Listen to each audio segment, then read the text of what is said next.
కాంగ్రెస్ పార్టీలో మహిళలకి మన నాయకుడి మీద ఉన్న, మన నాయకుడి క్రెడిబిలిటీ మీద, మన నాయకుడి మాట మీద ఉన్నటువంటి నమ్మకం, మనకున్నటువంటి మన నాయకుడి మాట మీద ఉన్నటువంటి నమ్మకం. ఎందుకంటే మనం ఏదైనా మంచే చేస్తాము, మంచే చెప్తాము, మంచి కోసం నిలబడతాము, మంచి కోసం పోరాడతాం. కాబట్టి ఇదిగోండి ఇలాంటి ధైర్యము, ఇలాంటి నిజాయితీ మాటలు, ఇలాంటి బలం అనేది మనకు కనిపిస్తూ ఉంది. కాబట్టి నేను ఒకటే చెప్తా ఉన్నా, మీ అందరూ ఈ పార్టీకే ఇక్కడ ఉన్నారంటే మీకు వివిధ హోదాల్లో పార్టీ నుంచి కూడా మీకు ఒక మంచి రికగ్నిషన్స్ వచ్చి ఉంటాయి. ఒకవేళ మీరు కష్టపడుతూ అలాంటి రికగ్నిషన్స్ మీకు రాలేదని ఎవరికైనా అనిపించుంటే దయచేసి పార్టీ దృష్టికి తేండి. కళ్యాణి గారు కూడా ఉన్నారు, ఆవిడ కూడా కమిటీస్ అన్ని చూస్తున్నారు. కాబట్టి ఖచ్చితంగా ఆవిడ కూడా మీకు సరైన రికగ్నిషన్ ఇస్తారు అని మేము భావిస్తా ఉన్నాం. మీ అందరికీ అన్ని విధాలుగా మేమందరం కూడా అండగా ఉంటామని మీకు తెలియజేస్తా ఉన్నాము.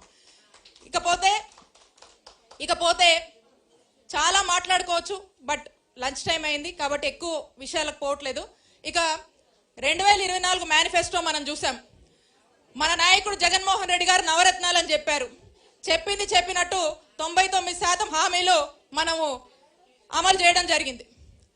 ఇక చంద్రబాబు నాయుడు గారు అదే కాపీ కొట్టి మన నవరత్నాలు కాస్త కొంచెం పేర్లు మార్చి సూపర్ 6 అని పేరు పెట్టారు.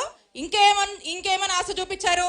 జగన్మోహన్ రెడ్డి గారు కన్నా మించి ఇస్తామని చెప్పి ఊదరగొట్టేసి ప్రజలతో ఓట్లు ఇచ్చుకున్నారు. సరే, గెలిచారు, ఓకే. ఇప్పటి వరకు కూడా చూస్తా ఉన్నాం, అందరూ ఈ వేదిక నుంచి ప్రశ్నించారు చంద్రబాబు నాయుడు గారిని. మరి మొన్న మహానాడు జరిగింది, అందరూ కూడా చూశారు. స్త్రీ శక్తి అని చెప్పి ఒక థీమ్ అని చెప్పి ముందుకు వెళ్ళారు. మహానాడులో కూడా ఈ పథకాల గురించి, వారి సూపర్ 6 గురించి చంద్రబాబు నాయుడు గారు ఏమన్నా హామీలు మళ్ళీ ఇస్తారా, ఎప్పుడు ఇస్తారు చెప్తారని చూస్తే ఏమీ లేదు. ఒకటే ఎజెండా పెట్టుకున్నారు. అదేంటంటే జగనన్న నామస్మరణ, జగనన్నని ఎలా తిట్టాలి అలా తిట్టాలి, ఇలా తిట్టాలి, మీరు ఇట్లా తిట్టాలి అని చెప్పి ఇక ఎవరికి నచ్చినట్టు ఇక వాళ్ళకి తగ్గట్టుగా ఇష్టం వచ్చినట్టుగా తిట్టినటువంటి మాటలు మనం చూసాము. అవసరమైతే ఇక అది ఇక పీక్స్ కి వెళ్ళి క్యారెక్టర్ అసాసినేషన్ల దాకా కూడా వెళ్ళి మహానాడులా క్లోజ్ చేసుకున్నారు. అయితే ఒక్కటి మనమందరం కూడా ప్రజల్లో ప్రశ్నించాలి. మీరన్నటువంటి మాటలే, మీరు చెప్పినటువంటి మాటలే. చంద్రబాబు నాయుడు గారు ఆడబిడ్డ నిధన్నారు కమ్మా, 1500 నెలకు అన్నాడు కదా. 18 ఏళ్ళ నుంచి 50 ఏళ్ళు ఉన్నటువంటి మహిళలకి అంటే 1500 నెలకంటే సంవత్సరానికి 18,000, 2 ఏళ్ళు అయింది, 36,000 వచ్చినాయా ఎవరికన్నా? దాని గురించి చెప్పరు, 36,000 గురించి చెప్పరు. అలాగే 50 ఏళ్ళు నిడితే ఎస్సీ ఎస్టీ బీసీ మైనారిటీలకి పెన్షన్ ఇస్తామన్నారు. అవి వచ్చినాయా ఎవరికన్నా? రాలా, ఇవ్వరు, చెప్పరు వాటి గురించి. గ్యాస్ సిలిండర్లు అన్నారు, గ్యాస్ కొరత నడుస్తుంది, ఇంక ఇచ్చే పని లేదు వాళ్ళకి. అలా ఇక ఏమో మేము ఇచ్చాము ప్రవేశపెట్టామని అరాకొరగా మాటలు చెప్పి దాని గురించి కూడా స్పష్టత ఇవ్వరు. దీనికి చంద్రబాబు నాయుడు గారు సమాధానం చెప్పరు, ఏటికి సమాధానం చెప్పరు. ఇక మన హయాంలో జగన్మోహన్ రెడ్డి గారు ఉన్నప్పుడు మనము మహిళలకి ఆసరా, చేయూత, కాపు నేస్తాం, ఈబీసీ నేస్తాం, ఇలాంటివి అనేక పథకాలు ఇచ్చాం. మహిళలకి ఇచ్చాము, మహిళల పేర్ల మీద ఇళ్ల పట్టాలు ఇచ్చాము.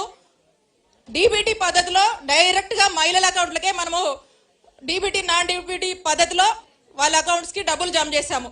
ఇక ఇవేవి కూడా ఈ రోజున లేవు. ఏమంటే మాటలు మాత్రమే చెప్తారు. మరి ఈ విధంగా కాలయాపన చేశారు. ఇంకేమంటే ప్రతిసారిగా ఏం మాట్లాడతారు చంద్రబాబు నాయుడు గారు?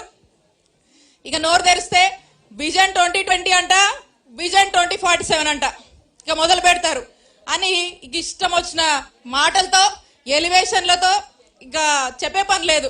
సినిమాలు, సినిమా డైలాగులు, సినిమా ట్రైలర్ని మించిపోయే విధంగా ఇక చెప్తానే ఉంటారు.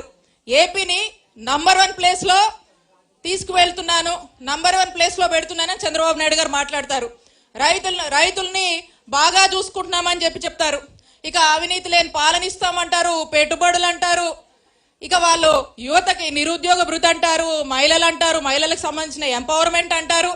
ఆఖరికి ఎన్టీఆర్ గారికి వెన్నుపోటు పొడిచారు. అలాగే ఎన్టీఆర్ గారికి భారత రత్న ఇవ్వాలని అలా ముగిస్తారు. ఒక్కసారి చూద్దాం మనము మీ విజన్, మీ మాటలు. అవును, ఆంధ్రప్రదేశ్ని నంబర్ 1 ప్లేస్లో చంద్రబాబు నాయుడు గారు ఎలా తీసుకెళ్తున్నారంటే డీజిల్, పెట్రోల్ ధరలు, నిత్యావసరాల సరుకులు దేశంలో ఏ రాష్ట్రంలో లేవు. అంత పీక్స్ లో ఉన్నాయి ఈరోజు, అంత పీక్స్ కి ఖర్చులు పెరిగినాయి. ఆ విషయంలో చంద్రబాబు నాయుడు గారు దేశంలో నంబర్ 1 ప్లేస్ లో ఈ రేట్లన్నీ పెంచి తీసుకెళ్తున్నారు.